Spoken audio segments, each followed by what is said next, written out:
Welcome back, ladies and gentlemen, bots and cons, to Tech Talk, the officially unofficial Transformers TCG podcast. It's just one half of the team here because, as you can see down below, pointing there in the right direction, got a quick announcement. We decided after recording the show that it's a little bit longer than even for us. So, in addition to the fact that the topics kind of need their own breathing room, we decided to split up the recording. So you're going to hear and see this right now in front of both of the recordings. If you hear a little bit of a jarring transition at the beginning of one and the end of the other, that's the reason why. Give us some feedback. Let us know if you feel that that's good, bad, indifferent, whatever the case may be. And we'll kind of go from there. So without much further ado, here we go. Welcome back, ladies and gentlemen, bots and cons, to Tech Talk, the officially unofficial Transformers TCG podcast. And I sure hope that you have your comfy socks on, that you took a potty break, because this one may be a long one. We have a few things to go over, Scott. I know. It's a shame when we actually have topics that, we have to qualify it as being longer than usual because we're so long to deal with. Exactly. Yeah, we do. I know I love the sound of my own voice. My wife, who's probably in chat at the moment, will definitely corroborate that. So, yeah. Oh, I was watching on chat. I saw her pop in. I was trying to see if she was immediately going to insult me or not. But anyway, yeah, we do seriously have a whole lot of things to go over. And the first one up, well, let me ask you this first, Scott. Anything that you want to say before we dive right into the the infinite abyss of information? No, we might as well just start. All right. So the first thing up that I wanted to get out of the way right off the bat was we now officially have, I guess, organized play, or it's coming down the pipe anyway. It was announced today as a follow-up to Monday's announcement, which we'll get into the details about as well, that there's going to be a launch day event for Wave 3. There is a promo. It's Private Smashdown and Airquake Hammerclaw. There are going to be, as we had mentioned on a previous show, a whole bunch of promos that your local store can apply for so they can get them sent in. And the intent is to supplement local events, supplement, any kind of tournaments or things that you run, get people in and get people playing. It feels as though this is exactly what a lot of people were clamoring for since, we first heard about the game. Did this excite you, Scott? Is this what you were hoping for? Oh yeah, I'm always going to be hoping for more, but at a ground level, I think this is exactly what's needed. Yeah. I think to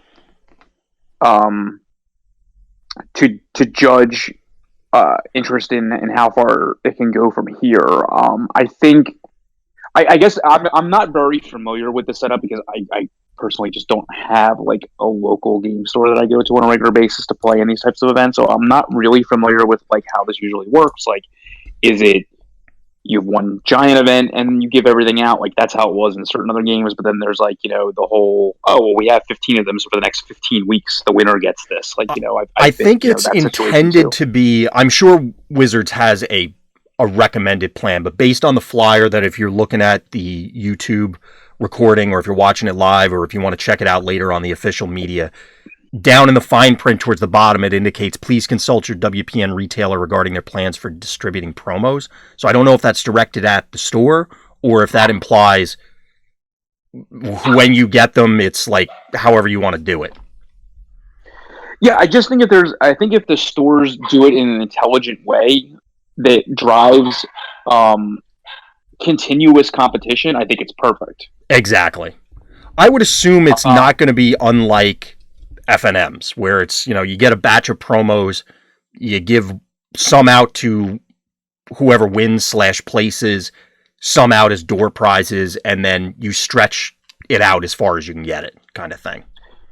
I just haven't been to an FNM, honestly, since they started giving out Wizards design promos. It's been that many years. Even when I was still playing, I just didn't go. So I just don't know look, I don't know how much of an incentive that is for everybody. I'm sure it is, and that's what we need. Of course. I would just caution people that may not think for whatever reason this isn't enough to understand that this is probably a huge, great first step in the right direction. Oh, absolutely. I mean, the key with a lot of this stuff, and especially with, I'll say, our perspective, where it's a more competitive oriented mindset, is that you got to get people in the door, and there are very few people that are immediately going to go 0 to 60 and immediately dive into high level competitive play. So maybe getting their toes in the water to show up at the store and say, hey, I kind of like this. And then, oh, well, there's an event, a bigger event that's maybe not an official one. I'll try that out next time. And then from there, then they keep showing up, sort of thing. So it's important to have these ground level things. Plus the fact that Smashdown is now the launch promo, and that you can kind of have a release / pre-release party, I think is another great way. That's always good for getting people in the door. Yeah, I think it's a unique card, so like you can only get it in that way. So I think that's perfect. Also, absolutely. I don't remember how many they said the kit was going to get or anything like that. So I think it's great. They said. I know they said for like the actual kits, but I don't know if they put the details for the release stuff. I may have missed that.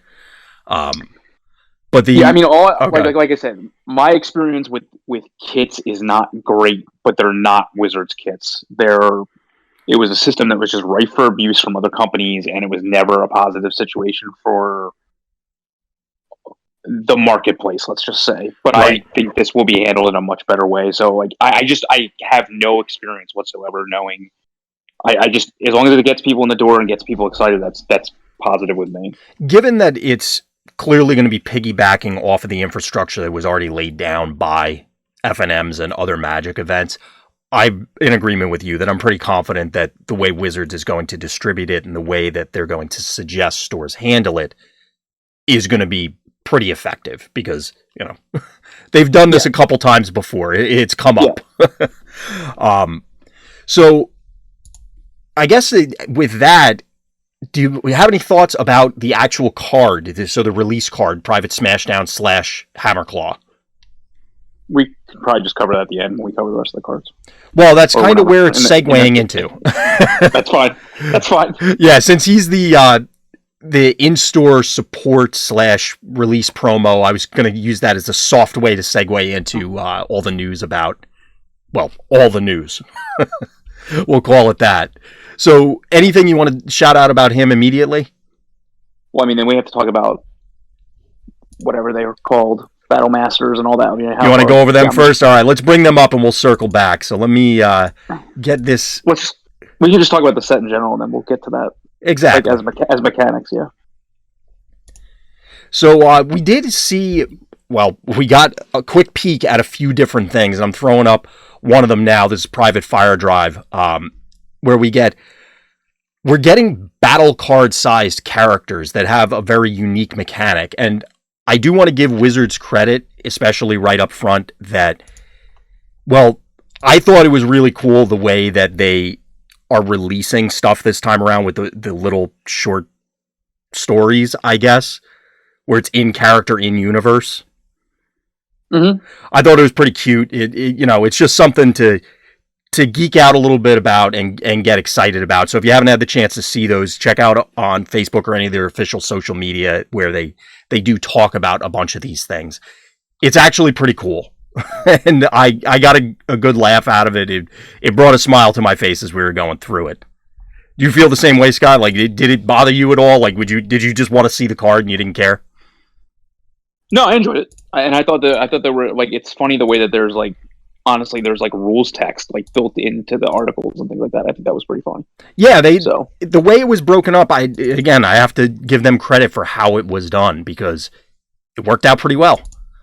So I'm bringing up on screen now a little more detail about what the Battle Masters are. So again, they're smaller battle card size cards. They don't transform. They show up in bot mode. When they croak, they turn into a weapon or other thing. Presumably, we're going to get ones that turn to armor or utilities or other things along those lines. So, give me your initial thoughts on this, Scott. I mean, we don't have all of the details about it, but we can kind of surmise a bunch of things about this mechanic. So this gives you... I guess this is kind of like our first modal cards, so cards that have more than one mode, for lack of a better term. Like the card, like as not obviously like flipping a card from its top mode to alt mode. I just mean that the card itself, because it has a dual nature to it, actually can affect deck building or gameplay and things like that. So these cards clearly have a full-on normal use in the beginning of the game, and then like just as a regular old character, and then have an extra use as the game goes on, and arguably a more powerful use. But of the three that have been revealed so far, they're underpowered for their cost, like compared to another character. But the fact that they have an effect on the game, like post death, clearly makes up for that fact. Of course. So, I mean, I guess what's interesting to me is that these are smaller sets. So it's Siege War for Cybertron. I don't know if it's going to be like Siege 2 or whatever. If the set has different, I think it is. Like I didn't know if like there was like a Siege and then like I don't know like whatever else.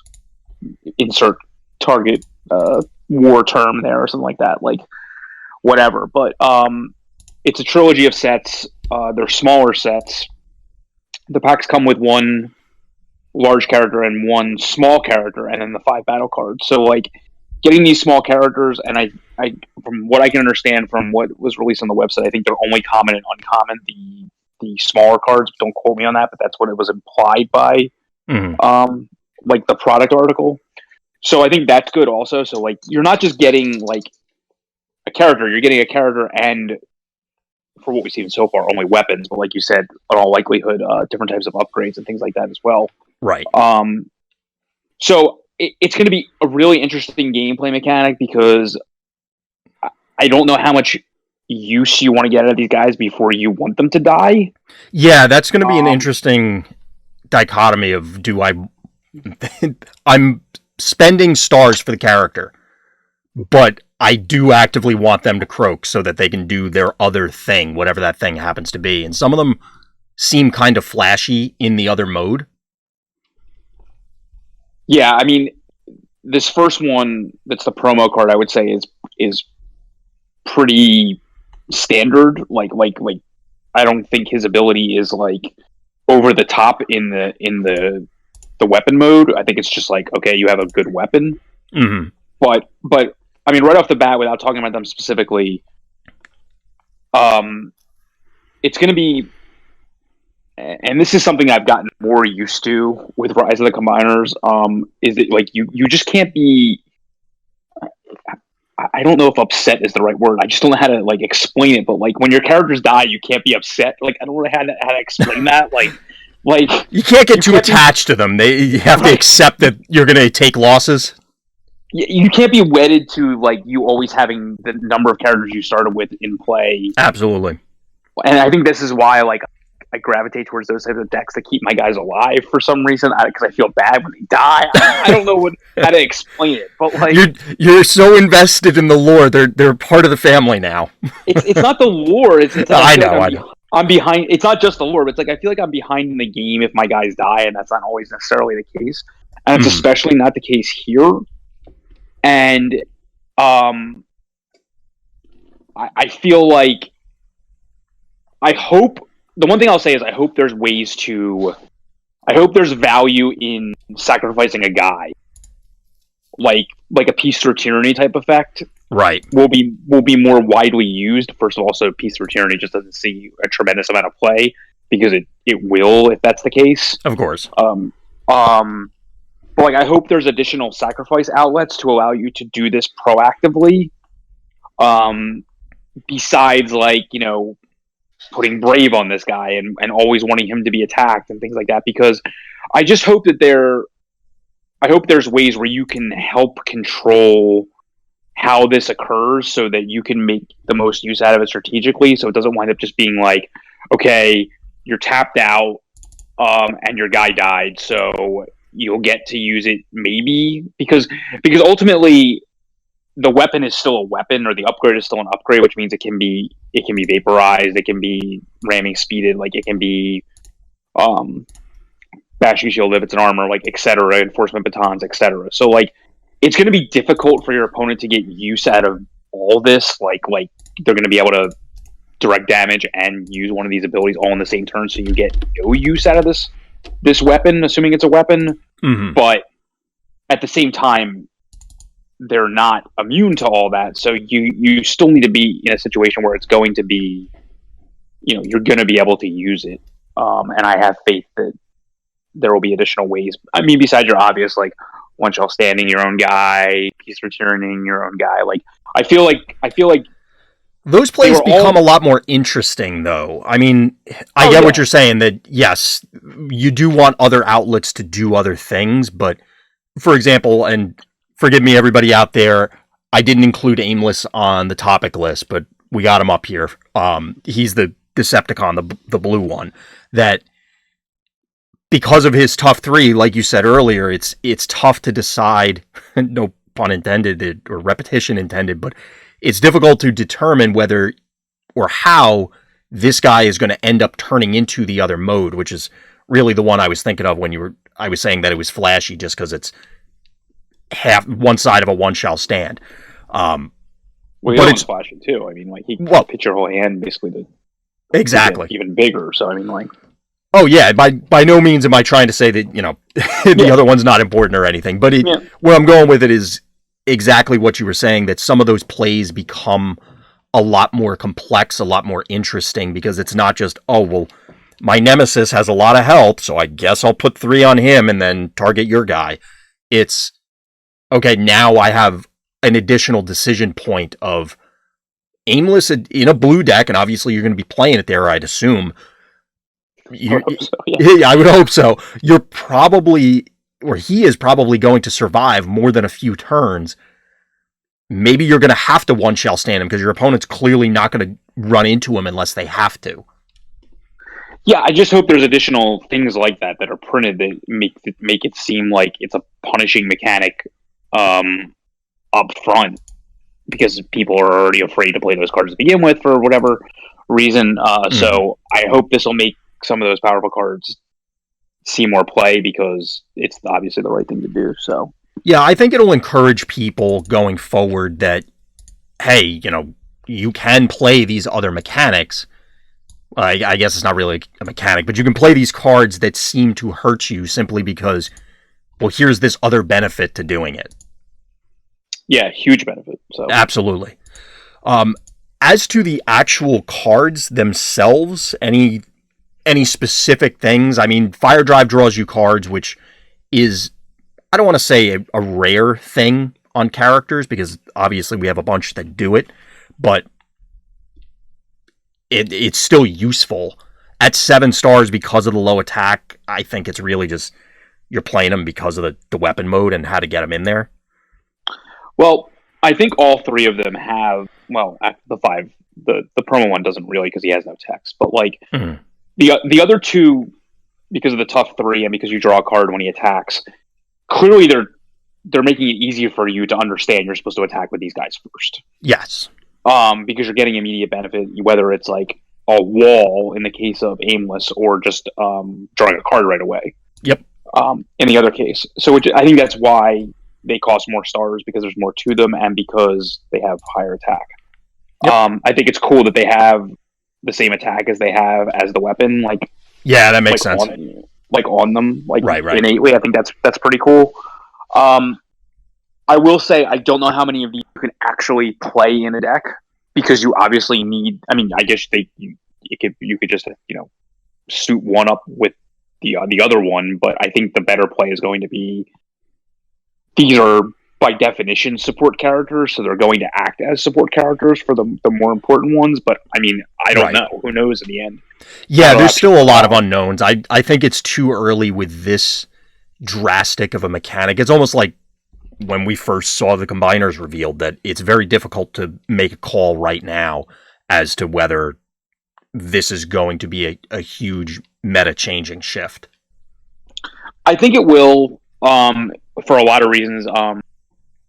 I think you can play less weapons or whatever upgrades in general in your deck. I could see that. I guess it's going to depend on how quickly these guys and how happy you are that they died.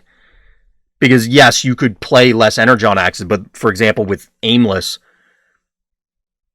if he's living a few turns, that means that you're playing less weapons that you like, less Energon axes that could have gone on a guy for those turns that Aimless was living. Yes, and I think this is going to come down to the same like green conversation. Play the best cards you can when you can play them. I just think that you never want to be in a situation where like you have to make a decision of replacing a weapon you don't want to replace with when one of these guys dies. Mm-hmm. So I just don't think you ever want to be in that situation. So I just think by definition, you'll just wind up playing less of whatever kind of upgrade they turn into. Yeah, I think that deck. I agree with you. I think that'll end up being the trade-off. I guess where I'm going with it is it will, whether that trade-off is worthwhile, the consistency versus having the wall in front with Aimless, or in the case of the other characters, what they provide. Is that worthwhile? Fire Drive drawing you a few cards and then turning into an explosive, because he sets himself up essentially for when he's dead. You have extra cards. They both set themselves up, or like Aimless kind of mirrors the ability, I guess you could say. Yeah, but it's an effect that you would want, because I guess hypothetically, if you're a blue deck, you have lower damage output, so the direct damage helps you get there, I guess. Although, as we've seen... That's fair. Yeah, I mean, as we've seen, obviously, many decks are running direct damage anyway, or the blue decks are running things like Optimus, where maybe your damage output isn't quite as low as people might think, but I guess that's the methodology behind it. Yeah, I mean, it's they're well designed because I feel like they have abilities that work in concert with one another. So right now, to be honest, I don't know if I necessarily like Smashdown more than the other two, but I definitely like him as well. I mean, I said the same thing going into Wave 2, where I said, oh, well, here's Slipstream's chance to shine, and that hasn't really materialized. So maybe getting more colors of battle icons doesn't sound like that much of a challenge than your opponent, since a lot of things are, well, I play blue or I play orange. So if you're running something that's more even, there you go. If you hit a white pip and then a green or something, it shouldn't be that hard to get over the hump.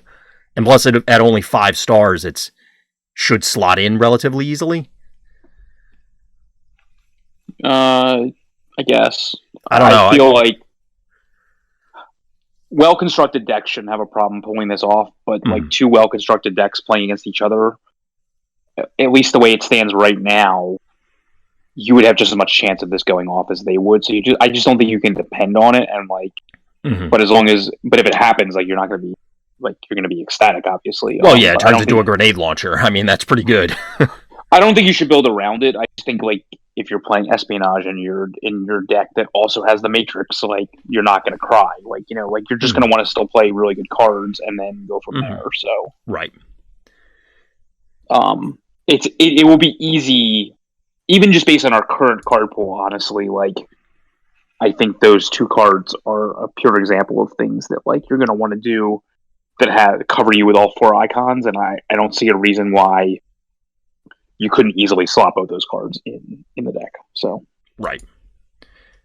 Yeah, so it's definitely an interesting mechanic moving forward, and as I struggle to figure out which of these things I'm going to show everybody next. The next one is actually the Micro Masters. But before we move into them, any other thoughts on the Battle Masters, Scott? The two, like, regular ones, I guess you would say, like, to me, are both very powerful. The 2 7-star guys, you mean? Yeah, so the one that draws you a card, sorry. Fire Drive. I have no experience with these characters whatsoever. Yeah, Private Fire Drive. So I do think it's cool, by the way, they use all these military... yeah, that was interesting that they added the titles, or the ranks. Yeah, I'll be curious to see if that means anything. I doubt it, but we'll see. I mean, it's another thing that they can key off of, just to say, well, Right. if you are such and such a rank, do a thing, or if you do this unless you have this other thing. I would assume that they're going to just simply, like Ultra Magnus and Shockwave are leaders, so why wouldn't they just, interact with the leader tag? Yeah, exactly. But at the same time, maybe, you never know, they could do it. Formats that have like, you have to build your army this way, things like that. They could do that would actually be kind of interesting. I mean, once we get enough, obviously, looking at this, we don't have a whole lot of quantity, but we'll get there. But I'm sure all the characters will have some title in some way, shape, or form. Yeah, as of right now, they do. I'm double checking them to see, but they all do at this stage. So, Fire Drive, obviously, I mean, it's going to act... I mean, it's a +3 weapon to begin with, which any aggro deck is going to want. And then, like, obviously... And this isn't just an aggro deck thing, I guess, just because he's red, not orange. But I just feel like it's more of an aggro card, but it may not be. With only the base 3 attack and it's 7 stars, I mean, I get it. Turning into a weapon that's going to punch for a lot, but for the same thing, you could have Barrage instead. It's not like that, though, because, like, you get use out of the card after it dies. Like, it's not the same thing. Like, you're getting... Well, yes, if there are... Until we see what the new Peace Through Tyrannies are, it's... To me, it's too hypothetical for me to... Like, yes, it could exist. It could also... Maybe they print literally no effects for it. So as a result, like, if I'm comparing these as 2 aggro cards, like... I doubt he's going to die in a single hit, especially early on if you go first. Well, I guess if you go first, he could. They could play 1 card and just kill him. I don't know. I'd be hard pressed is where I'm going with it to say, yes, I want to run this guy over Barrage right now without knowing more. Okay. That's I think you can clearly make decks that would be more efficient than just running a more efficient character at the cost, because you're basically turning your other guys, guaranteeing them a +3 weapon without having to take your upgrade slot, which means you can afford to play, even if you're an aggro deck, like a combat enhancing utility. Like, I mean, the only ones we have right now, kind of like, a Matrix. Or like a data pad or something like that in an aggressive deck, like in an attacking type deck. But this will allow you to play like your Bashing Shield, like right off the bat, like without having to basically like... Without sacrificing your upgrade for the turn. Right. Yeah. Right. No, I get you. I'm not sure how to phrase it, because I don't want to make it sound like I'm down on these guys, because I do like where the potential's going. It's just, it's one of those where I need more time than we've had to really figure out where I'd want this. Like, yes, I see those potential benefits, but I guess the most succinct way to put it, and I apologize everybody out there listening as I'm struggling to figure out how I'm going to phrase this, that you're losing that attack, essentially, like his first attack. Not entirely, obviously. You'd probably be attacking for 5.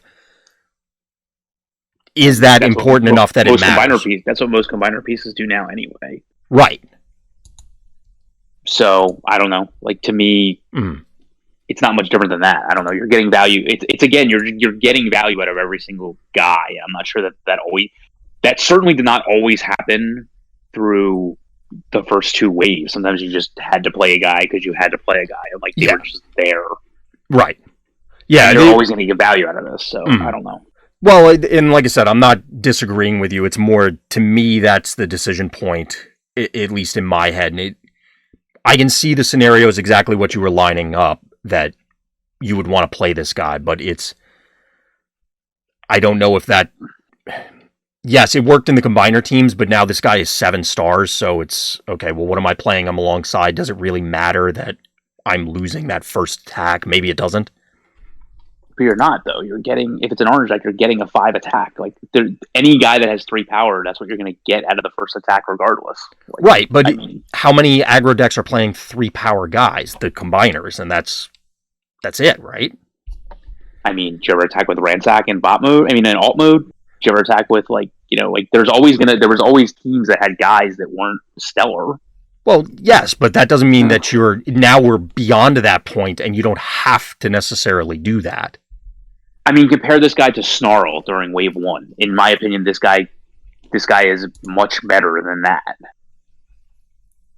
Like, he would get in for, like, a 7 attack and then die. Like, the 7 attack to me is not much different than the 5 attack, considering that this guy has full use after he's dead.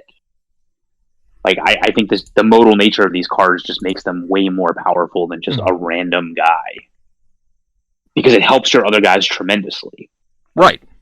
So, like, I don't see any downside because of 5 damage is still, at the end of the day, still going to be 5 damage. So, like, I mean, it adds up over time, and then he will help out the other guy. And he helps out the other guy top. I mean, he's going to be, like, whoever they attack with next is going to die. Like, there is no doubt about that, because, like, you can just pitch your land and get, like, be like an 8 or something like that. Like, I mean, you don't even necessarily need to do that. Pitching 1 card makes it a grenade launcher.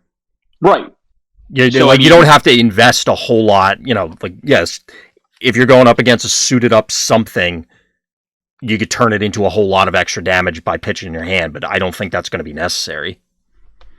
And I mean, remember, I'm not the one here that plays a lot of aggro decks, but I can tell you that, like, having seen wide combiner teams that are orange, like, I don't care if they have 1 attack to start with. It can easily get to 7 before you even, like, start flipping cards. So, like, that's why I feel like anything that has this modal nature to it has a use. Like, it reminds me a lot of the combiner mechanic, just because they have a use when they're alive, which is basically just attacking for a moniker of damage, and then when they die, they have an even greater use, which is the same exact thing on that situation. So, yeah, like I said, I don't want to poo-poo the idea of these guys, because I am excited to play with them. It was more just, I guess, not really playing devil's advocate, because I see where you're coming from also, but it's...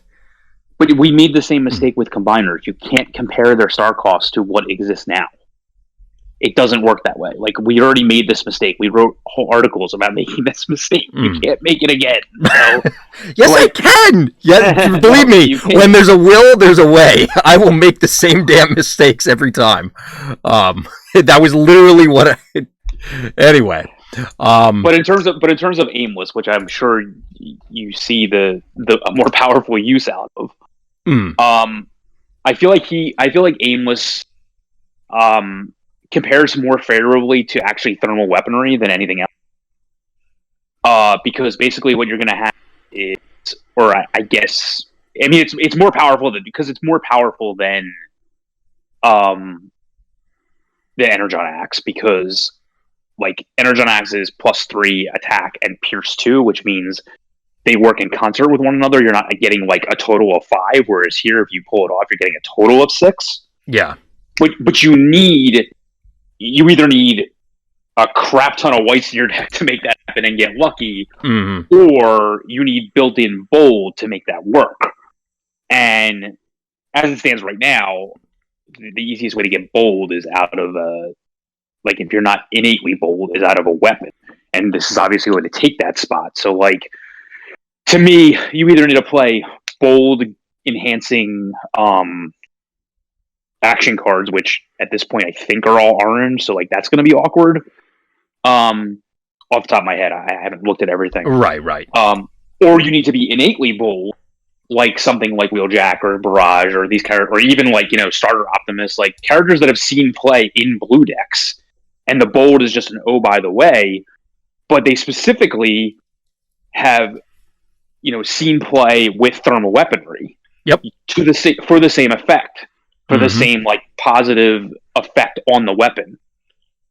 I mean, but this blows it out of the water. Like, this is not even close. Like, I mean, this starts in play. You're always going to have, it does 6. Like, this card is great, in my opinion. Well, I'm curious with aimless. So, like you said, it's going to be difficult to trigger without the additional bold/white effect, and who knows, maybe we'll see white and blue pip cards this set or something along those lines. But is it worth? Again, he's going to be tough without playing One Shall Stand targeting him to get him to die because of his tough, and your opponents obviously are going to dance around it. Is it good enough to just play part of an Energon Axe for this guy? Yes. Yes, I was going to finish the statement, but you beat me to it. And that's where I think the text could be blank, and he's probably fine. Like, he doesn't... It's nice to have the 3, but depending on what we see, like you said, or how you structure the deck, it may be challenging to get the triple blue. And it's maybe just good enough because the guy's just an 8 health tough 3. I think you have to build... Well, I mean, he's not that much different than like a skydive situation. Mm-hmm. Right. I mean, I like the fact that he's ranged because you can put armed hovercraft on him. You can use marksmanship with him. Yep. I like all that very positively. I just think you have to build the other characters to have bold built into them. Mm-hmm. And I don't think that's that big of a deal. Your typical targets are going to be your typical targets. So, like, you know, even like Grimlock flipping or something like that, like, I think is going to be a thing. So, yeah. I mean, I like it a lot. I mean, like, obviously it's 6 damage and 3 of it's direct damage. Like, yeah. I mean, it's not really direct damage, but because you, like, if you kill the guy, the attack will just stop. Like, you're still tapped. You don't get an extra attack phase or anything like that. Oh, right. But I guess the other thing I'll say is, like, off the bat, these guys make cards like ready for action and swap missions way better. Because the weapon is going to go on one guy, the weapons are singularly powerful, and then you're going to want to use them more often. So that's a good point. There's that as well.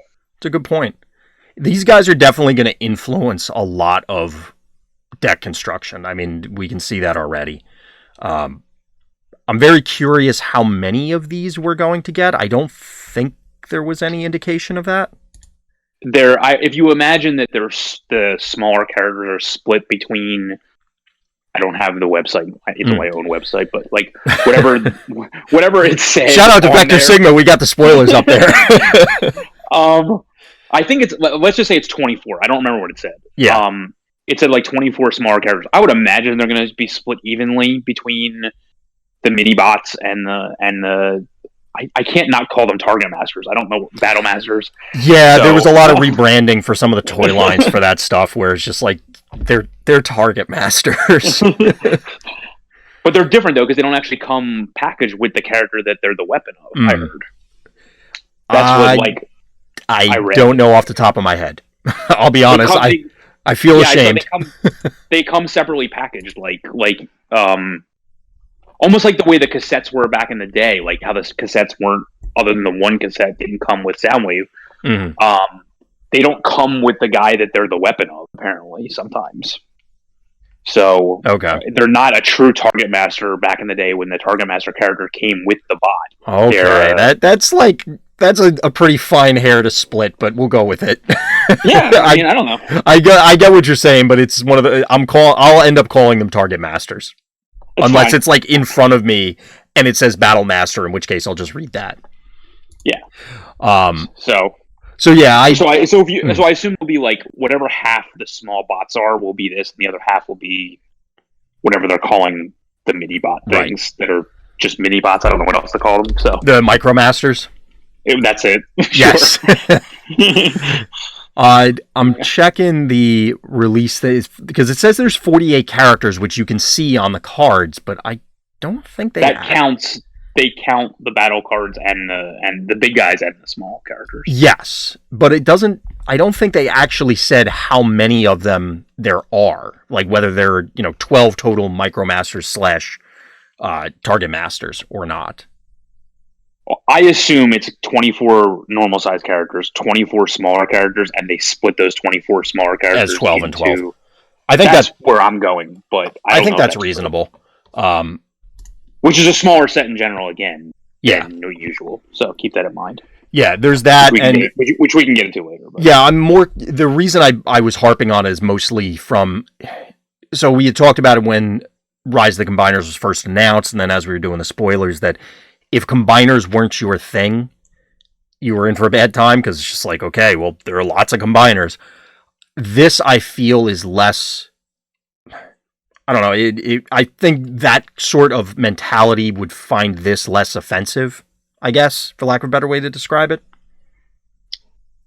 I would hope so. Yeah, I don't think this is as aggressive and in your face as the combiner mechanic would have been if it was not your thing. So even if you aren't a huge fan of the smaller characters or anything like that, I don't think that this would be as much of an affront. No, I will say both of these character types should replace random combiner pieces in decks. If they're in decks now. Well, yes, there's that. So, yeah, I'm very curious to see also how. So we have a 5-star one in the promo, and then we have 2 7-stars. Is that kind of where they're going to cluster, or are we going to get, a 10, 12, 15-star character that's a little guy, which would be hilarious, but. I would just imagine the bigger the star cost, the harder it will be to kill them and get them off the board again outside of doing it yourself. Right. And so you wind up having that trade-off between, do I really want to invest all this into something that, again, in the end, could just be knocked off very easily, unless they have some kind of clause. Yeah. Well, the obvious question is, or I guess the obvious way to go with it, if Hasbro is still interested in doing this, is Megatron, G1 Megatron, as one of these guys. Well, they didn't do G1 Shockwave, so. That's very true. Or at least as far as we've seen, that we know of, yes. Exactly. We can all cross our fingers and hope. Okay, so any other stuff on the Battle Masters, even though we're going out of order on my topic list? I could talk about them longer, but we'll get into it as time goes on. Oh, of course. I'm sure we'll circle back. So Micro Masters are the other little guys, but these have... Well, they're more traditional, we'll call it. They actually have an alt mode, traditional alt mode. They have a bot mode, but it's the mechanic that we kind of probably all saw coming, that you can tap characters to do things, which includes if you are the first player on your first turn, you can transform a guy and you can use one of these abilities. Yep. As I said, it feels like... I don't want to make this sound insulting, but it was kind of like an obvious design space that, yeah, we were going to get this sort of thing eventually. I don't think it's that. I think what the obvious design space to me is that I don't understand, like, other than flavor, I don't understand why these are mini bots. Why can't they just be the big characters? I don't get why they have to be the battle card size. Like, they could just be small guys. Like, it's entirely possible that it was, like you were talking about with splitting it half and half, that they said, okay, we want... And again, I'm making up numbers because I don't think they said it, like 24 characters, and then they went, well, we only have like maybe 15 target masters. Give us something else, and then they reached for these, maybe? No, I really think it's just a flavor thing because of the little characters we used to have, or we continue to have as toys compared to the bigger ones. I really think it's just that. But I mean, it's entirely possible. I mean, again, I don't know who this character is. I know nothing about them. I don't know why, but he reminds me of Huffer. I don't know. Okay. That's what he reminds me of. The first thing, if I didn't know the name, I'd be like, oh, did they redo Huffer? So, from an ability perspective, he's obviously powerful. Yeah. I love... Spoiler alert for later discussion. No. Sort of. I know.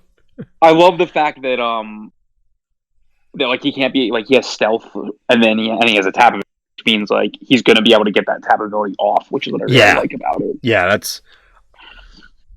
And if you imagine that what they're doing with this design space, where you're pitching a white card to copy a white card's ability, the limits of this are however many battle cards we have nowadays. Yeah. So he's also notably a specialist. Yeah. So this is powerful, like extremely powerful. Like I can see versions of this that would copy all battle cards. I mean, the one thing I'll say is these will put tremendous pressure on your hand size. Right. Assuming they all have others have abilities like this. I'm assuming the first cycle will all be similar to this. Yeah, same. And I hope there's more than 4. Right. Or whatever. But the design space there is incredible. Like, you can make them extremely powerful abilities that you have to pitch a double card, for example. Like, you can really go nuts with some of what you can do. Right. And it wouldn't just necessarily copy like a double pip ability. But it doesn't come without a cost. I mean, like, again, as we talked about in the past with the cards like Inferno Breath, like, you're losing a turn essentially. Like, an action, like, both action phases. Now an additional action phase with being able to tap a guy. Like, it doesn't not come at a cost. But not specifically this one, but if certain ones have combat enhancing abilities, it's going to be extremely powerful that you can do this on turn 1. And like, I think they're all going to be game changing because just how, like, having this card on demand, and if this ability carries forward, like, let's just say there's pitch a blue card to do a leap in a battle, like, pitch an orange card to do a supercharge. Like, these are the basic ones, for example. Right. Like, that's going to give, it's like green, where it gives every card in your hand additional use. Yep. It gives, but again, it's not at a cost. And I don't just mean like the 5-star cost. I mean, like, this guy's not going to attack. This guy's not going to, allow you to draw a card. This guy's not going to allow you to play an upgrade. This guy's not going to allow you to play an action. Like, so it has to be a powerful ability. Yep. But we've already seen the precedent for that with Inferno Breath and with Intelligence Mission and Tackle. Don't forget Tackle. Which, to be perfectly honest, I kind of expect that to be one of them. And I'm very curious if they do that and whether it's a really low star guy and, like, they nix the, like, if you can just tap down any guy. Or if what was that? That one. Yeah. The other obvious thing is if he, was like 10 stars, but a little guy, like I was talking about earlier. Yeah. So, I mean, these are not without a cost, but they're powerful and are modal, again, because they give you option. Of course. Which is what I think this entire set, and they kind of hinted at that, like, in the articles, they're skill intensive. These sets are extremely skill intensive. Right. Already, you could see that they're going to be skill intensive. Like, I don't know, if you're not playing all in right now, every time you sit down and play a game, you're going to be in the future. Right. Because it's just every single mechanic I've seen out of the set is more skill intensive than the sets before. Which is a good thing that it's moving forward and it's not necessarily just these new cards are bigger numbers. Oh, exactly. Yeah, I mean, it's very easy, and you can see it in other places, other games, that, these numbers are bigger than the last set. Play these new ones, sort of thing. This is giving you additional options and reasons to play with different play patterns. Yeah, and see, that's a really good point. Like, and this does not happen in other games that are more... It's the simple is not the word. It's just that this is more than just keyword changes. This is like, because you have to sequence how you actually play the game. Every single card that we've seen so far does that. Yeah, and like that's a lot. I mean, this is definitely you're going to see a true divide between of play skill if you aren't already seeing it, which you should be. This is going to really, the cream is going to rise to the top with this set. I can already tell. Yeah, it's definitely laying the groundwork for that. Unless they go in a really wild direction with the remaining spoilers, which I highly, highly doubt. Everything we're seeing so far and what the groundwork they had laid with previous sets supports where you're going with it. Yeah. Well, right now, we don't have a whole lot of Micromasters to examine. In fact, that's the only one we got. Yes. That's the only one we got so far. The only other notable, well, maybe not the only other notable thing, but one of the other notable things about him is it does introduce a new tribe, specifically Rescue Patrol. Great. I don't have the foggiest idea what that is. So if anybody out there, I don't recognize that. The first thing that came to mind was rescue bots, but that's a totally different thing. So if anybody out there can explain what that is, I am not familiar with that. And I usually pride myself on knowing all kinds of useless Transformers lore. Him and some guy he got packaged with are on the siege list of toys. So, like... Well, yes, at the end of the day, it's probably the real reason, but I want something more substantial than that. That's all I know. So, okay. Any other thoughts on the MicroMasters? Until we know that there's a trend with all of them, I would say if they all have this ability, it's going to be game-changing, in my opinion. Right. So we'll drop those guys off of there for now and move into some of the other reveals that we got. So this is Ultra Magnus here, who introduces a few different new things, notably multi-star battle cards, which, again, is... It sounds insulting, but it's not exactly earth-shattering. Like, if we had battle cards that cost a star, having them cost more than 1 star isn't, like, mind-blowing. However, he does let you cheat a little bit, which is kind of cool. And he could start out with his own armor and play, and he doesn't seem half bad otherwise anyway. So are you excited about Ultra Magnus? He was on your list of characters that you figured were going to be here. I was wondering how long it was going to take you to come up with that fact that it was on my list. Yep. You didn't think I was going to let that go, did you? I thought you were. No. Credit where credit is due. I'm glad you put them together because I don't think you can talk about the armor without talking about Ultra Magnus, even though you technically can play the armor without him. I don't. There's only one other situation I can possibly see that happening. Is it Omega Supreme? Or Windblade. It's the only situation. Well, yeah, Windblade kind of cares. But I just don't think you can afford to. I don't think you can afford to play like this as a 1 of or even like a 2 of. Like, so I don't think you can waste that many of your stars. Right. But what I think is awesome about this is, again, it's the modal nature of the character, where he costs either 12 or 14. Yep. And so, like, even at let's look at him at 12 first, and then we'll talk about like what he is. Sure. So he's a 5/17/1 with Brave in alt mode. So we have Inborn Brave. Did I lose you, Scott? No, I'm here. I just went off.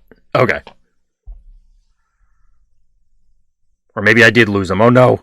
The Wi-Fi barrier swallowed him up. Potentially. I'm here. Okay, there we go.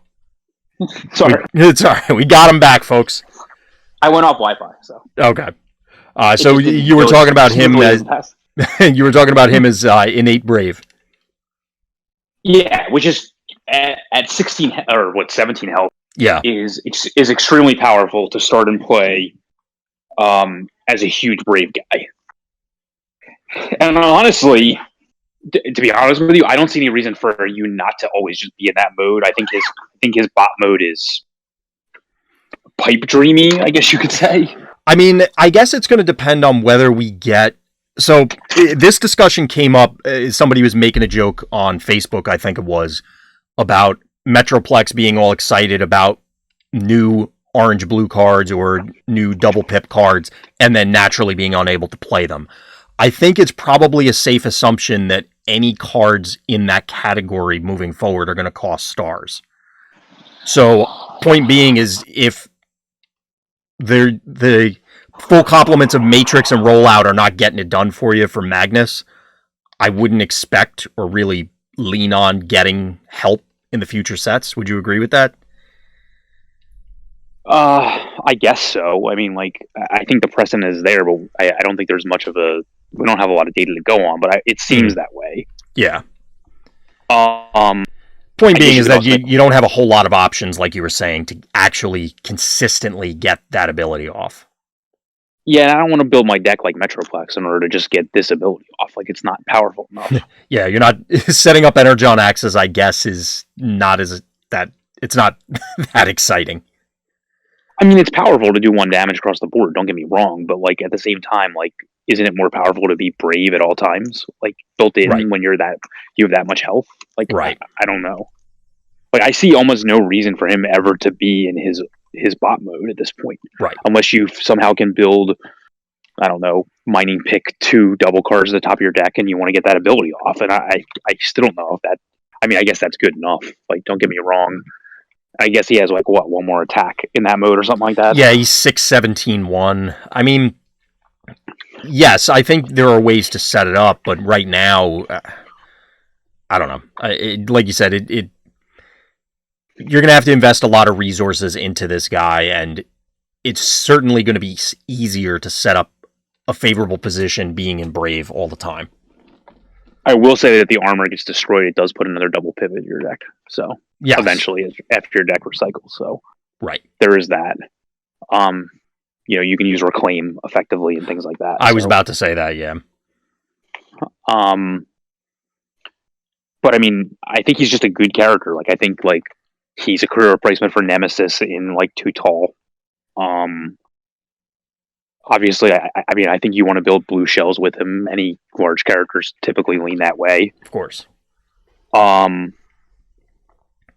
if there's a way to make the armor stick, then he's ridiculous, obviously. Yeah, I mean, turning him into, in the Brave mode, 7/17/3, plus he takes less damage from burn seems pretty good. One of the thoughts that I had when he first revealed is that obviously bashing shield is a concern, but do you feel that this helps open up other armor because now your opponent needs to have the second bashing shield because you're starting with 1 in play? I understand the argument for that. I'm not sure. I mean, it's a 14-star investment, so I'm not really sure that that's going to be as relevant. Yes, it's you're still not going to be happy when it happens, of course. I just don't think you're going to be able to avoid it. Very true. So I think that point is valid. I think is like, starting and play with the first target out there is valid, and then needing to get a second one. I think that's a valid point. I just don't know that like you necessarily want to be in that position. Well, you'd of course prefer, but like you said, what are you going to do about it? Yeah, it's exactly. Like, if they have it, they have it. It's definitely going to be interesting to see because 14 stars is a lot of stars. That's a lot of team that you're giving up, leaning on the fact that the Magnus armor is going to stick, or trying to hope that it sticks. Yeah, if it sticks, it's worth it. It's just that I can understand why it doesn't have like a "this can't be destroyed" clause, because then like what would be the point? You just have a 39 card deck. But like, yeah. But I think it's balanced well enough that like I mean, having 3 armor in both modes at all times and only taking 1 less direct damage at all times is powerful. Absolutely. So it makes him an extremely defensive character. Who will have what, 9 attack? Is it would be in bot mode at that point? In bot mode, so he has 6 base, so 8. Oh, 8. So he'd be at Optimus level. So, I think you can definitely find ways of making it work. It's just whether or not you can find ways of making it come back into play later. Right. So, there's that. And but, I mean, it doesn't have to go in him if it gets destroyed. It just allows you to have a 39 card deck and start to play. Yeah, so as you said, if the Too Tall lists move to include Ultra Magnus, now it's Optimus Magnus. You get access to Confidence. You could, if Magnus croaks because he's the brave one, then, okay, I'll just recycle the Magnus armor onto Optimus plus his Ion Blaster, and then... You won't get the armor at that point. You'll get no armor because it's 12 and 13. You won't get the 14. You're right. Never mind. Nix that whole thing. I was like, wait a minute, what? Oh yeah, the stars. Duh. That would be problematic.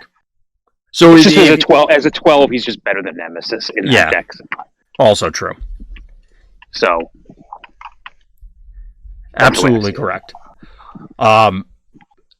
So Magnus, he's a leader. He's also range both modes. So all those things that you had said earlier apply here as well. Powerful. Yeah. More powerful now, as we talked about 2 shows ago. Exactly. Any other thoughts on this guy? Because he seems pretty exciting. He's one of the super rares for this set. So, well, I guess he's going to be one of the chase ones. No, it'd just be interesting to see if there's more effective ways of getting upgrades back from the scrap pile once they're scrapped, and then besides reclaim effects. And if so, I'm good with it. Yeah, I expect to see Ultra Magnus in one way, shape, or form moving forward. Yeah. And we managed to get through that whole thing without a single "I can't deal with that right now" joke. No, or other jokes I had, but yes. I didn't say things like the decks that use him aren't unsolved mystery. I didn't say anything like that. So we had a whole lineup, didn't you? But because you had to walk outside, you didn't have your notes in front of you. No, I wanted to save them for other medium. Okay, that's fair. Spoiler alert for when those show up. They will have shown up prior to this going live. So. Yes. So after Magnus, moving on to another super rare, which kind of encompasses both the next cards we're going to talk about and the new mechanic and a bunch of different things. So we're going to bounce around probably as we're going over these, and that's Major Shockwave. But do you want to preface everything with secret actions first, Scott? No, we can look at this guy in isolation for all I care. Okay. He's powerful. So tell me about how powerful he is in isolation. He's 6'17", 3 specialist, right? Yep. And when you and a spaceship, whatever. Yeah, exactly. And when you flip back to his mode, you get to draw a card and they discard a card, right? Yeah, into alt mode, yes. Right. All right. Moving on. Yeah, that seems okay. And then he increases your effective hand size in the bot mode. Yep. And we've already seen cards that can do it, and we already have a bunch of other cards that he'd be able to play even without the mechanic. So the question I have on that, because I don't have the card in front, I literally, right before we started recording the show, sorted a bunch of cards, and I should have left them here, because I know I had a Scoundrel's Blaster in there. It doesn't, I mean, it says only play on Decepticons, but it doesn't actually have anything on there labeling it as a Decepticon card, correct? It's the purple border around the top. Did they say that? Is like that actually what it's going to be? I would be willing to bet money that's what it's going to be. Well, because I guess where I'm going with it is I'm curious if they are going to specifically tag things moving forward as Decepticon and then just say, well, all those other things from before sucks to be them. No, I think it's the purple border going around. That's why it exists. It has no reason to exist beyond this. Right. That's what I would think as well. But I've also seen that in other places, like other games where, they just go, well, not that we goofed, but yeah, we're just making the clean break, I guess, for lack of a better way to put it. No, so you have your Scoundrel's Blaster, you're Swindled. Yep. Your, what's the term? Bad Attitude. Yes, yeah, Bad Attitude. Decepticon Crown, I guess. Yeah. Is there anything else? I don't think so, because there's nothing in Wave 1. Yeah, the blue Zap. Underhanded Tactics or whatever. Is that actually? I mean, yes, it references. It is. Okay. It is. I mean, it should be. Yeah, because Repair whatever is orange tinge. You can tell the orange easier than the purple. Maybe it's just my eyes, but you can tell the orange easier. Mm-hmm. I got you. So there's a decent amount of and some playable Decepticon cards that'll actually matter because I'm not sure how many secret actions we're actually going to see. Clearly, it's a new thing. They're going to try and get a bunch of them in there. But A, we have a smaller set, and B, there's only so many card slots that they clearly want to have other effects as well. And even within the secret actions, you can't guarantee that all of them are going to be playable. Sure. So the point being is that I think there will probably be enough to support it where you could reasonably expect that you're going to get a card off the top from this effect a couple times a game, maybe. Without like having to really reach for effects. Agreed. As long as it increases your hand size, like at all times, it's fine with me. Mm-hmm. I mean, you also know what the top card of your deck is going to be combat-wise as well. So. Yep. At all times, so I think it's also in the middle of combat, but well, yeah, but it's also important that he has you can look at the top card in alt mode as well, so you know if you want to even get into bot mode to do this thing. True. So that way, if you want to sit in 3 defense mode, okay, you can if you want to. You don't have to get out of that mode to do whatever you're doing. Yeah, but it's the fact that even the bot mode has 2 defense. It's really powerful. Oh, absolutely. And obviously everybody and their grandmother has noticed that he could sit alongside his Wave 1 counterpart. Clearly they have some synergy there. So I'm sure we'll be seeing a lot of double shockwave decks at some point. Sure. It's like whether it works or not, like independent of if that's an actual deck, we're going to see them. Like, that's going to happen. Yeah. I mean, I've seen multiple events with the Beehive, with all Bumblebee builds. So, I mean, I fully expect we're going to see a lot of Shockwave. I mean, there is synergy there. I just still remain that the original one just isn't powerful enough. So you have to jump through a lot of hoops. And believe me, I've tried jumping those hoops and it just isn't coming together no matter how hard I try.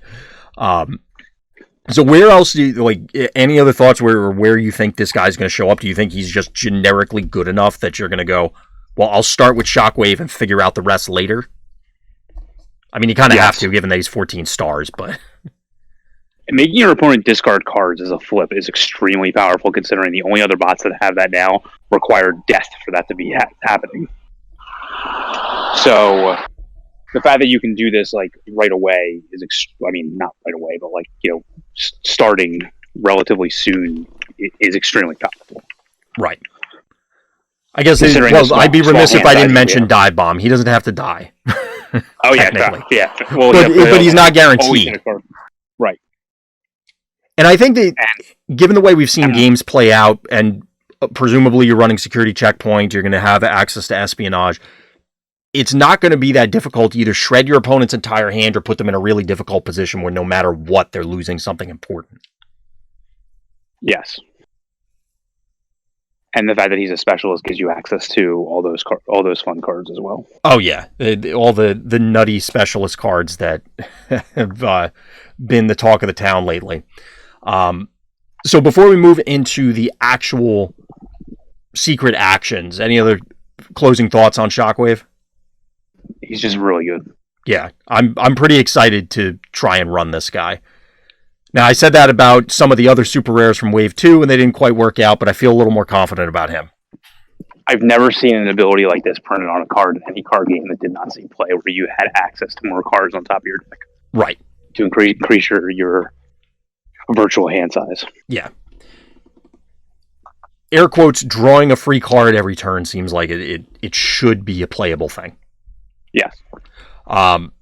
So speaking of free cards, it's not really, well, this is a terrible segue. What am I saying?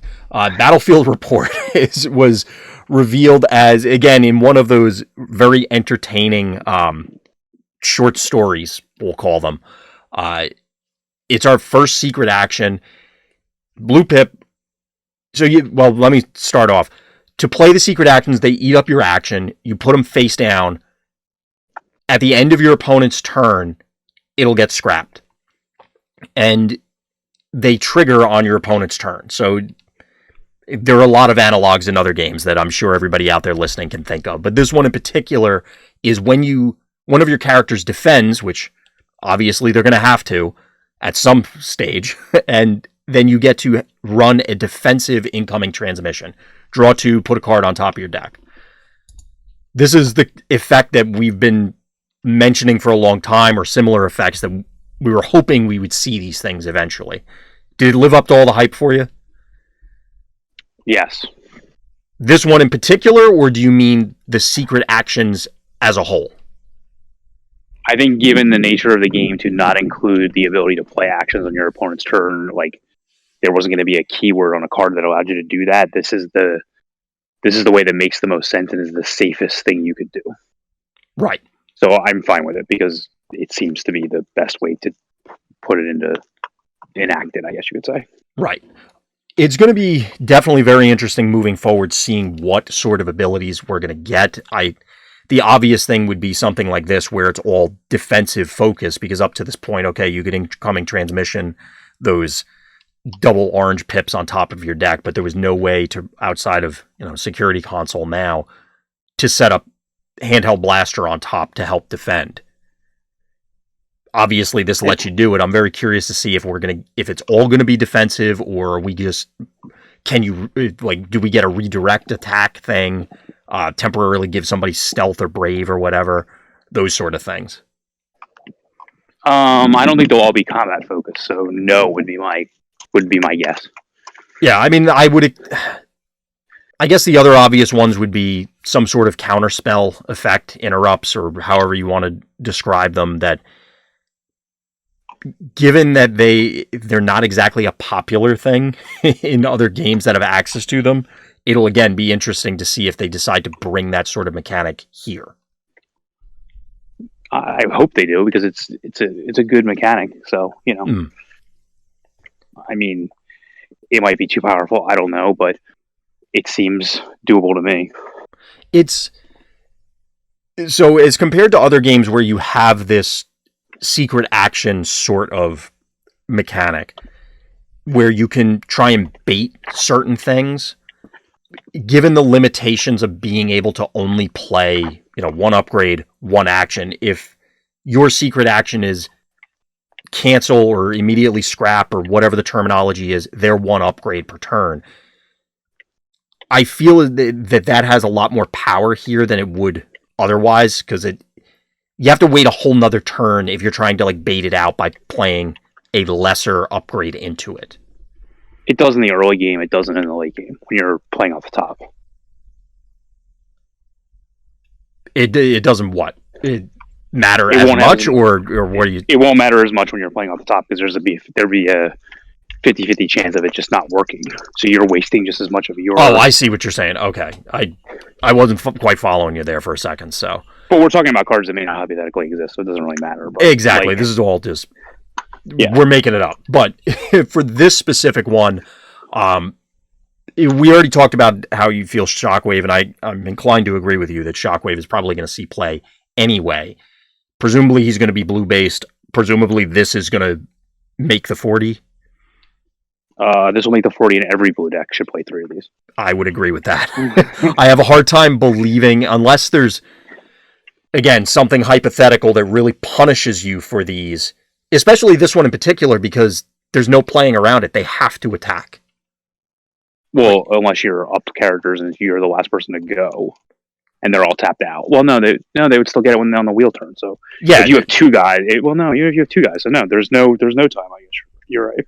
Yeah, I mean, again, I take that back. So they could, going back to the Micromasters, play around it in that fashion where if their last guy is the Micromaster, they tap their guy and don't attack. Yes. So yes. I guess I was incorrect. There are ways to play around it, but I'm going to go out on a limb and assume that they're going to be few and far between or very difficult to engineer, at least based on what we're seeing right now. I would think so, yeah. I think that kind of says it for this thing. I really like this card, and it sounds like you do as well. Any other things you want to add for it? It's rare for me to say that a card's going to show up in half the decks out there, so yes. Yeah. It's very good. It seems okay. It's all right. I just think this again is is an amazing design space thing, because basically, absolutely, again, this will reward better players on both sides of the table. Like, you're right about the baiting out things. Again, I don't know what the other ones are going to look like. I can just imagine there's going to be, like, if they play an upgrade, do this. If they play an action, do this. And they may not be as powerful as we're making them out to be, but there are ways to play around them. There aren't really that many ways to beat them, like you said, because you can only play one of each thing a turn. But I mean, I guess the comparison would be, and again, we're venturing into territory of cards that we don't know exist yet, and maybe it's not a fruitful discussion as a result, but if you were to compare this hypothetical secret action that scraps the next played upgrade on their turn, or the next played action on their turn, how much better or worse than that is disruptive entrance, I guess, is the obvious comparison. Clearly there are scenarios where, they have no cards in hand, but they might draw One Shall Stand off the top, so I'm going to protect my guy with this hypothetical thing. Any thoughts as to whether you feel one would be more important than the other in those sort of scenarios? Again, we're talking hypothetical stuff, so maybe this is kind of a waste. The answer is the counterspell would be 1,000 times more powerful. Well, but it's the sake of conversation. Like, it would be extremely powerful, and why I don't think something to that power level will necessarily exist. But right. One thing we talked about was when they play an upgrade, you basically you can smelt them.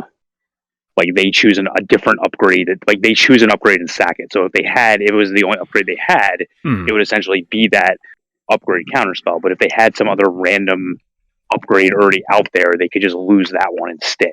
Right. And that to me would be balanced. I'm very curious. Oh God, sorry. I mean, there you'd actually have to make a decision. Do I want to run ramming speed / vaporize or that? Because then there's an argument to be made that it's not as powerful in certain situations and more powerful in other situations. And that's a good decision point for those sort of things, as opposed to this is now your de facto answer everywhere all the time. One of the other effects that I'm interested to see and curious to see if it shows up is some sort of ready for action, or like I said, granting a guy stealth brave or something along those lines to give you more, again, defensive options, but in a different way, short of just, dumping blue pips on top or raising their armor sort of thing. I would expect that those sort of effects would end up being ridiculous, an actual untap, but I guess it would depend on whether there's any sort of drawback. I would expect that those would require pages and pages of rules errata that aren't going to exist, so I don't think they're going to exist. Well, there's that too. So there's that's the problem. Sometimes there's I don't want to say that's an out of game concern, but I guess for lack of a better way to put it, that yes, that's a concern that they do have to take into account, all these sort of angles. But I can hope. I can try and come up with creative stuff. Sure. Any other thoughts on that before we move into Special Ops Mission? Nope, we're good. So Special Ops Mission is, Scott, you have to be excited about this one because this mimics one of your favorite cards. Brainstorm, yeah, clearly. Yeah. I will say that it has some of my favorite characters on there. It has really good art, and I think it's really powerful. It's just basically if you want, how do I say this? If there are secret missions that are orange or white or blank that are specifically not wanting to see play in blue decks, then this will be a more powerful option than you just running Brainstorm. Yes. While I agree with you in principle, and obviously, as we were just talking about, there are a lot of potentially creative ways or things that they could do with those hypothetical secret actions. I don't know. This is one of those that falls into the category I need to see it for me to get behind it. If there's something like do plasma versus a guy when they attack, let's just say, and it was orange, this is going to be better than just putting a Brainstorm in the orange deck. Well, yes, but because at least it's white. So. Yes, I agree, and that's why I said I agree with the idea. I think that would probably be ridiculous. That proposed one. I guess it would probably be like a zap, maybe, but even then, it would.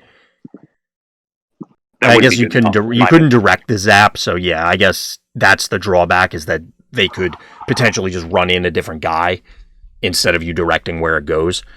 I don't know.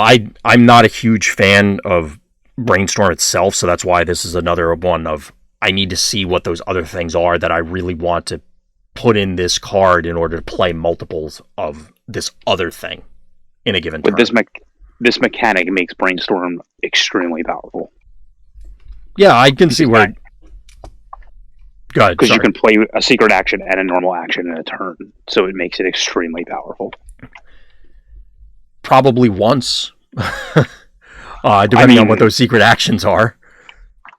I mean, you can probably regain the card tempo. It's a tempo trade for a card advantage. Yeah, I think you'll be able to make it. It'll be fine. Like I would imagine Brainstorm will see more play than it already does, where it sees too much play right now. But I mean, it will see more well-designed play and well-thought-out play because you can play secret actions as normal actions. Yeah, so they take up your action slot, and you can Brainstorm one of them in a regular action and play. Yeah, I definitely agree with you that it's going to give it a boost.